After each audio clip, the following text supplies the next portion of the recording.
Generation of the IY generation is the generation that is now. These guys are part of the IY generation. And so a little thing about them is they want things fast. They want things quick, McDonald's style. Like, give me, give me, give me, give me. Very fast. Like, come on, if you don't give it to them fast, they might get upset, right? They want things to be easy, very convenient. If it's not easy, they're like, oh, it's too hard. I don't want to do it. Okay. They want things to be very fun and entertaining, right? They want things to be, fun. If it's not fun, they don't want to do it maybe as much. But they also want to be nurtured. They want to be cared for, and they feel sometimes a little bit self entitlement. Like, oh, I deserve this. You know, I came from China maybe, or I came from this school. I was at this basketball team. I deserve this. Okay, and sometimes they feel this. Now, not all of these things apply to each person, but in general of the IY generation, which is the people that were born in 1995 to 2012, they're called the IY generation. Now, you see there's an I in front of it. The I is because of the internet. We know the kids love internet. They're always on it, on their phone, playing video games, on their computer, Facebook. I don't know what else you guys like, WeChat. But this is the IY generation, and so technology is something that they're very accustomed to. The way that they see things is a little bit different from the way that we see things, right? We maybe I was born in the Y generation, so I'm right here. I'm a little bit closer to them. Maybe some of us are born in that area. Maybe some of us are Generation X. Maybe some of us are baby boomers. And we were brought up in different areas, different times. But they expect a lot of different things, and usually what coaches, as what they say is like, oh, if you don't do it my way, you're not going to be on the team. If you don't do things the way that I want, then you don't deserve to be on the team. And so a lot of times, a lot of kids quit maybe because it's not any of these things right here. And so we have, as coaches and parents, I feel like we have to change a little bit in how we treat our kids a little bit. We have to be a little bit more nurturing. We have to be more open to different and new ideas, so that we can be able to have a better connection with them. And so one thing that I've noticed about these students and about the students in the IY generation is that they don't like to be controlled. You tell them to do something, and then it's hard for them to do it because they want to do it on their own terms. Okay, but one good thing about this is that if you connect with them, they'll be very responsive. They'll do a lot of things that you want them to do. For instance, for myself, I was able to take care of a student over the summer, and during this time as he stayed with me, I'd pay for a lot of his stuff. I'd take him out.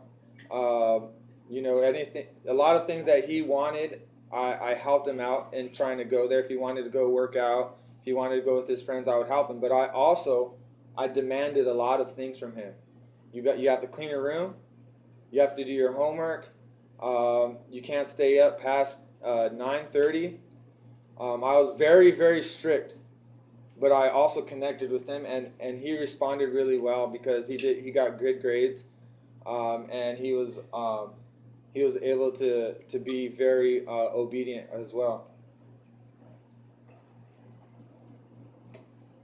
All right, so my three non-negotiables, okay, and it's this acronym is ACE. The three non-negotiables are accountability, commitment, and energy. These are three things that I always ask of my students, and that I will continue to ask them every day. So accountability. Accountability is expecting greatness.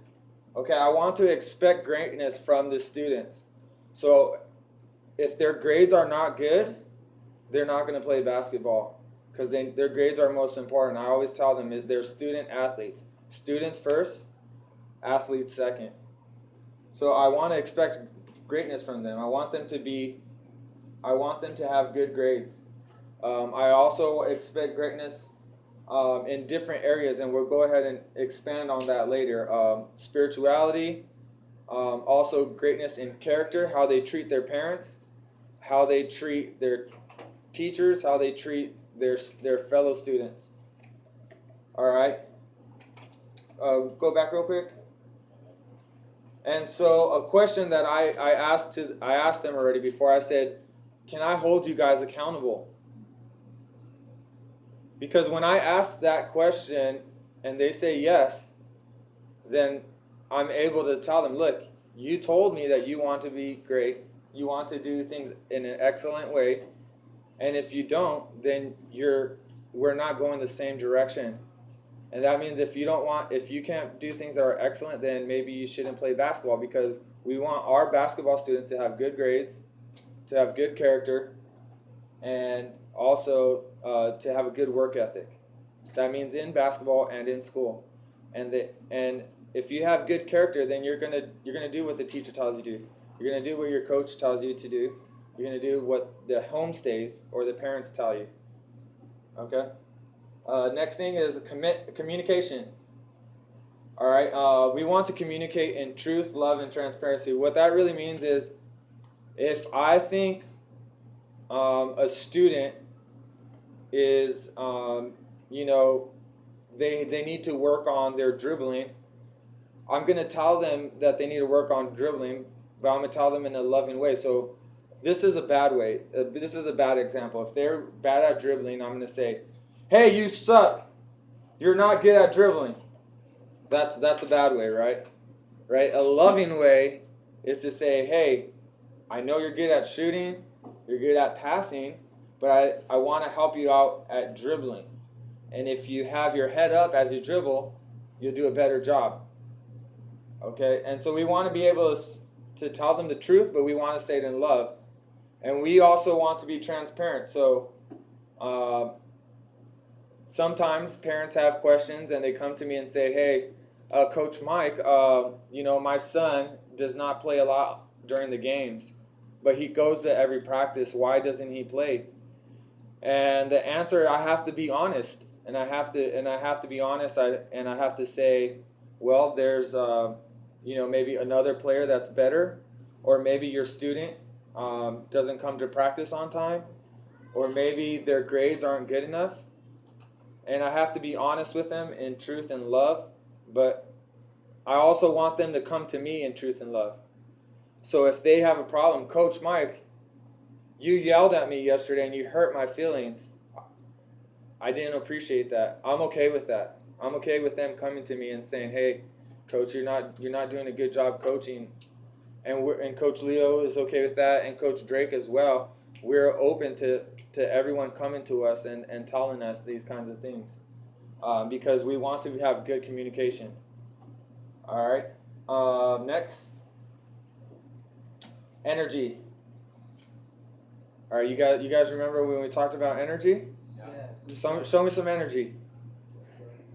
Come on. Good job. Good job. Woo! Yeah, good job. Give him a high five. Give him a hug. Come on. All right, so we talked about energy. Okay, one thing that is really good about that was really low energy, guys. I'm sorry, but when we talked about having energy, bringing a lot of energy and having that is a very important thing. Okay, for me, I can coach kids, right? I could say, let's run around this way, set a screen, come over here, shoot the ball, and we're gonna score. All right, but if we do it with no energy, right, very slow, then it's not going to work in the game. Also, I can't teach energy. It's not a science. All right, coaching isn't really sometimes it's not a science, because kids sometimes know all the knowledge about basketball, but it's sometimes about their heart. Maybe they're not confident. Maybe they have issues at home that makes them not play well in basketball. And so we have to really bring a lot of energy as coaches, but I want the kids to bring a lot of energy and parents as well, because when we go to our games and the kids see moms, dads, home stays, guardians clapping and saying, "Hey, great job, great job!" The kids love that. You know, I remember that. I remember when people would cheer for me, "Oh, great job, Mike." It'd make me feel better, and so next time I'd be like, "Yes, I want to do that again. I want to do a good job." In 2006, in the NBA Finals, the Mavericks played against the Heat. They were losing, I think, 3-1. 3-0. 3-0? No, 2011. 2000, like, yeah, 11 or 12. I'm pretty sure it was 2006. That was the Was it LeBron was not. Oh, that was the Cavs. I think the Cavs. Okay, anyways. The Mavericks were one of the teams that brought the most energy. Okay? They were the touchiest team, meaning they gave the most high fives, they gave the most hugs, they pointed at each other, say, "Hey, good job, good job." They get a smile. Right? They're the most touchiest team. They were the most unified team. They had the most chemistry together. And by the end of the game, it was middle of the series. They were losing 3-1. They lost 3 games, and they only won 1. Whoever wins 4 games won the entire championship, and they ended up coming back and winning 3 games in a row to win that championship. And one of the analytics was that because they were the most touchiest team, they had good chemistry. And so they had outtouched the maybe it was in 2011, the Heat, like it was about 357 times to 120. So they were giving each other high fives. They were bringing a lot of energy to the team, and that's what really helped them to actually win the Heat. All right, so we talked about energy, right? Giving high fives, hugs, and smiles. These are things that we ask. So we ask for accountability, communication, and energy every day. Those are things that we ask of them. Next. All right, last year we did a pretty good job. We were 12-10. We probably could have gone to the playoffs if we had played a couple more Division 4 teams. But we had a change in our schedule, so we didn't get to play a lot of good teams. So that's the reason why we didn't get to make playoffs. All right. We were a good team. We had good players. We had good chemistry, and we had good teamwork. Next. And the best thing about our team is that we had a lot of potential. We had potential to be a really good team and actually win some league games, but we were 0-6. We didn't win 1 game out of the 6 games in our league. We won 0. And that was, I think, for many reasons. But here's a small video of our team from last year.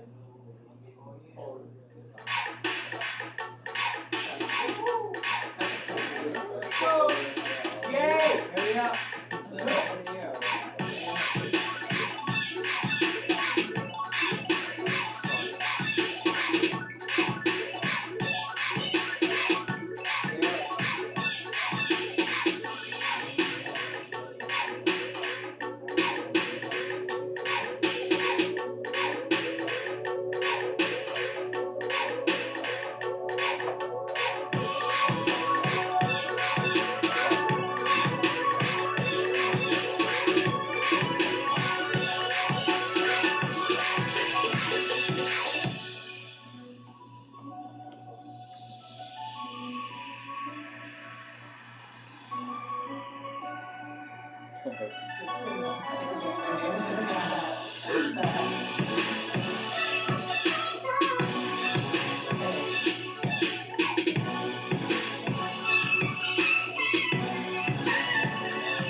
so you could see that we had a lot of potential. Our team was pretty good last year, but our record was still just 12-10. And I think a lot of that had to do with the chemistry and energy that we brought to the team. I think we could have been a little bit better about that. I think coaches, if we would have held the students to be excellent, hold them to be accountable to excellent in grades, character, spirituality, practice, and held them to set their own goals, I think we would have been better last year. And I think that's why this year I want to hold this parent meeting, because I want you guys as parents to be able to support them, support us as coaches, and then so we can have better communication as well. All right, so I'll try to go through this quickly. We made these contracts with these players, and so I'll go ahead and pass that out right now.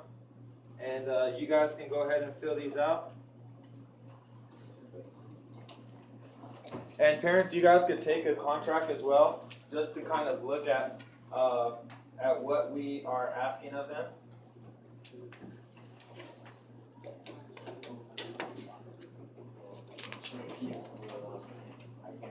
All right, and so let's go to the first one.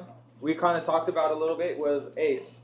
This is what we expect for them. We expect to hold them accountable.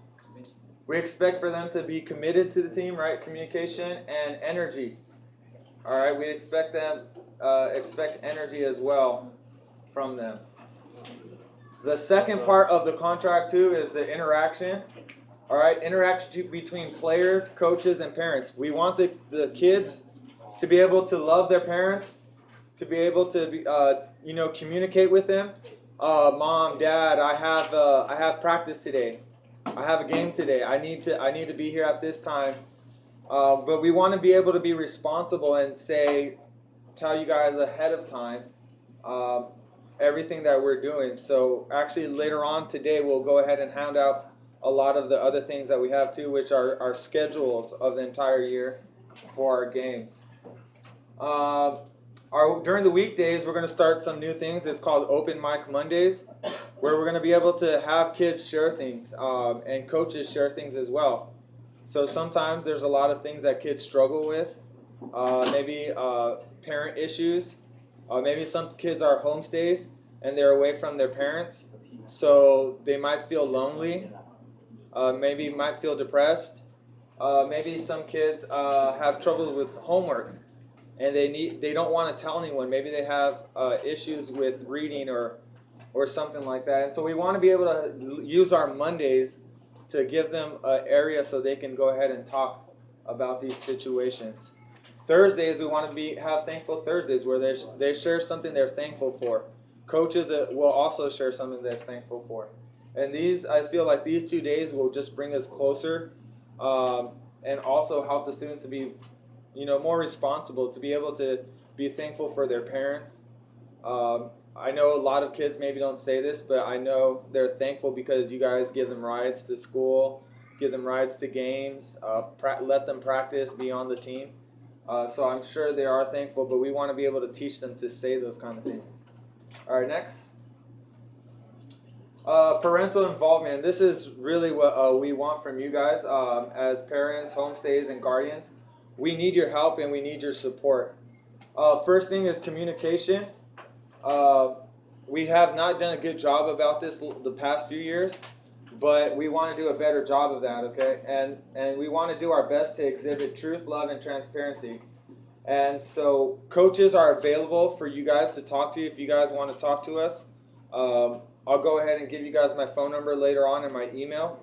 But we want to be able to communicate with you guys. So we have been sending emails and we have been sending remind messages to the students. But we also want to send emails and messages to parents as well, because sometimes students are a little bit slow in giving messages to parents and they forget. So that will help us to communicate better. We also have a 24-hour policy. Sometimes parents want to talk about playing time, and we ask that parents don't talk to us about how their student is doing in the games the day before a game. So for an example, it'd be like I'll just use a I'll use Coach Leo as an example. If let's say Coach Leo is a parent and he has a student, if Coach Leo would come to me and say, "Hey, I want my son to get more playing time. He hasn't been playing a lot. I want you to play him next game." We wouldn't want to talk about those kind of things the day before a game because it could bring a lot of tension and a lot of problems within the team. We want to be able to just keep the unity. And so we'd ask that you give us more than 24 hours to talk about these kind of situations so we can sit down and talk about any issues that might happen. Next, support. Okay, so this is how you guys can support our team, and this is what I really want us as a team, as a program, parents, coaches, and students.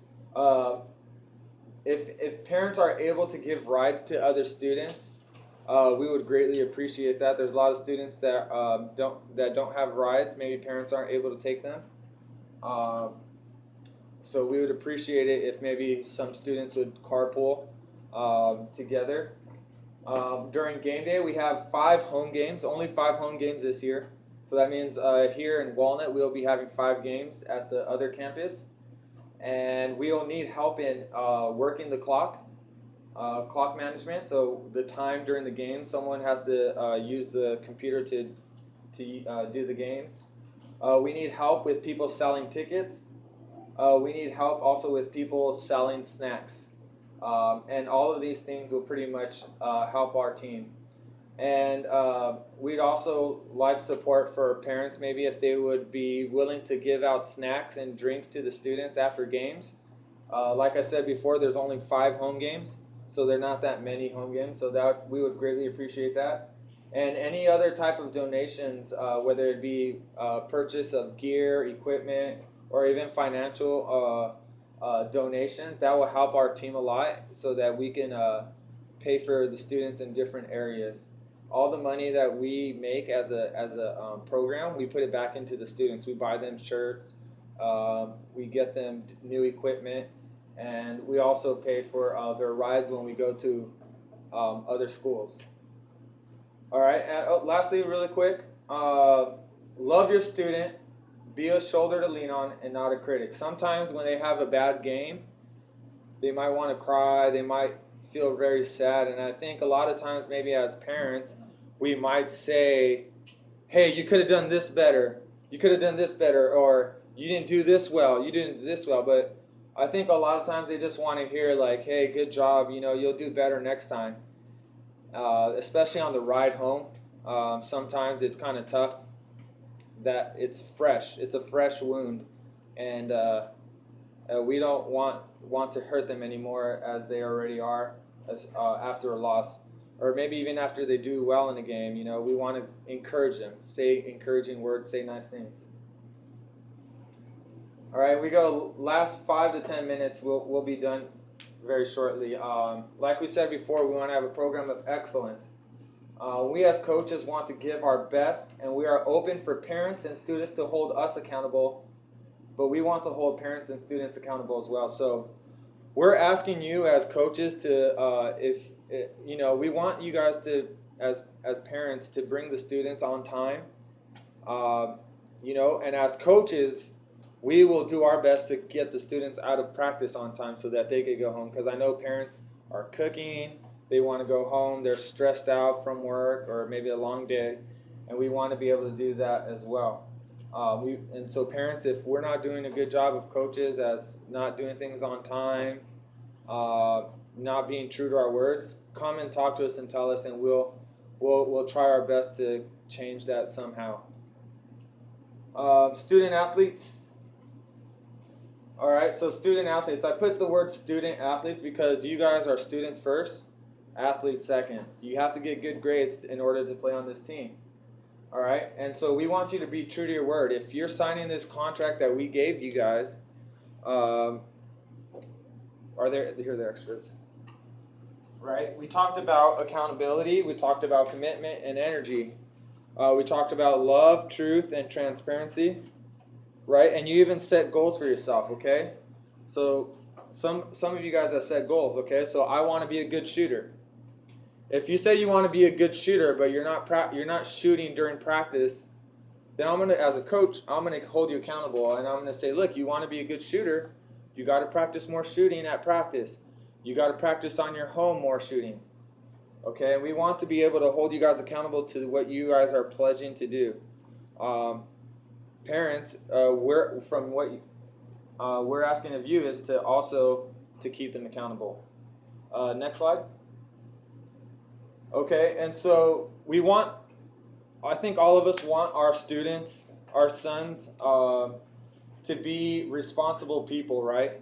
We want them to be able to support themselves, to go into college, to get a good job and support themselves eventually, right? And us as coaches, we want that as well. We know basketball is just a small portion of their life, okay? But the lessons that they learn in basketball are things that they can learn forever. I remember when I was in high school, I was at basketball practice one day, and my counselor came to me and said, Mike, he said, you forgot to go to detention today because you were late to school for the 5th time. So he's like, you have detention. And I said, okay, I'm sorry. He's like, make sure that you remember tomorrow to go to detention. He's like, I won't get you in trouble for missing detention today. He's like, but tomorrow you have to go. And I said, okay. So the next day passes by and detention comes, but I forget to go to detention a second time, and I go straight to basketball practice. The following day, my counselor sees me and says, hey, Mike, how's detention? And I was like, oh my gosh, I forgot to go to detention, but I decided to lie to him. And I said, it was okay. I just did my homework and it was boring. He said, oh, okay, well, thank you for remembering to go to detention.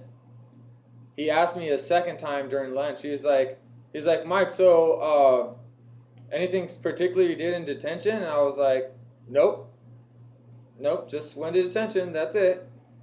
And so later on, towards the end of the day, right before basketball practice, he calls my teacher. My teacher says, hey, your counselor wants to go see you.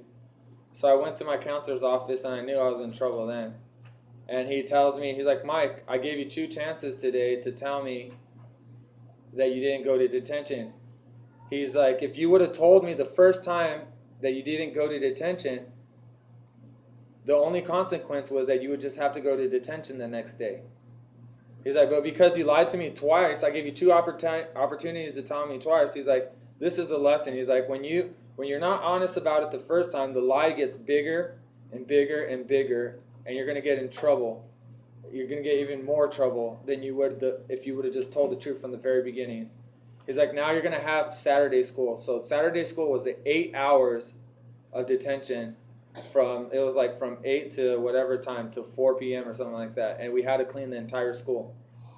And I learned from then. I was like, man, I'm not gonna lie. If I'm gonna get in trouble, I'd rather get in trouble the first time, and not lie about it, because my consequence will be greater at the end. And so that was a life lesson that I learned from one of my teachers, my counselors, also a coach.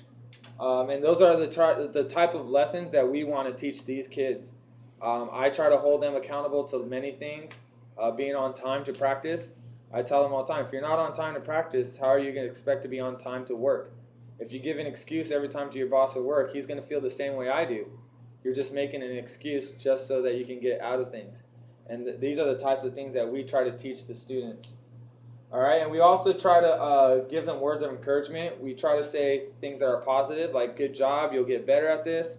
Instead of saying negative things like you're not good at this, don't do this, you did not do this. Those kind of types of words we try to keep out. We try to be positive.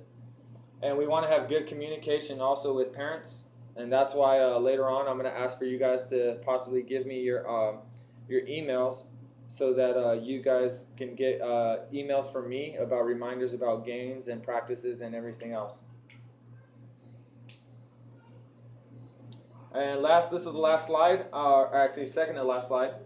What are our expectations? You guys have your own expectations, your own goals, right, that you guys want to accomplish. Write those down on your contract so that I can keep you accountable to that, okay? And I'm going to write my own contract too. I want to be able to have my own goals and I want you guys to keep me accountable to that too. All right. So like we talked about before, ACE, accountability, commitment, and energy. Our goals. We want to win every day. We don't just want to win our games, but we want to win every day. What does that mean? We have good practice. We play well in our games. We do well in our tournaments. We want to win championships, but we also want to do well in our exams, right, students? Right? And I'll give you guys time. If you guys need to take time off to practice to study, I'm totally okay with that because I want you guys to get good grades. All right, and lastly is relationship with God. We want you guys to have a good relationship with God as well. We feel that that is an important thing. All right, and reality. Our first game is around Thanksgiving, okay? And we want to put our words into practice, okay? Everything that we say in our contract, we want to be held accountable to that. So remember, we got to do ACE, accountability, commitment, and energy. And so, as part of as my commitment to being truthful to my word, and also to being able to communicate with you, we have our schedules here for the entire year for our basketball games. And so I ask that you take one of each. These are the varsity games and the JV games. So you guys could just take one of each. They're different ones. All right, and lastly, we're gonna have my computer up here, and hopefully people could go ahead and put their information in there. We have a form. If you don't have any time to go ahead and sign or fill out your information, I would ask that you at least leave your email so that you can fill out the form later on. And lastly, if you guys want to write this down, one more. This is my website right here, mikeacuna.com/SCS, and this is a tab on my website that is for Southlands Christian School. It has announcements, schedules, calendar, and any communication that I give to the students. I will post that on there as well. So if you guys want to write down that website, you guys could go ahead and do that.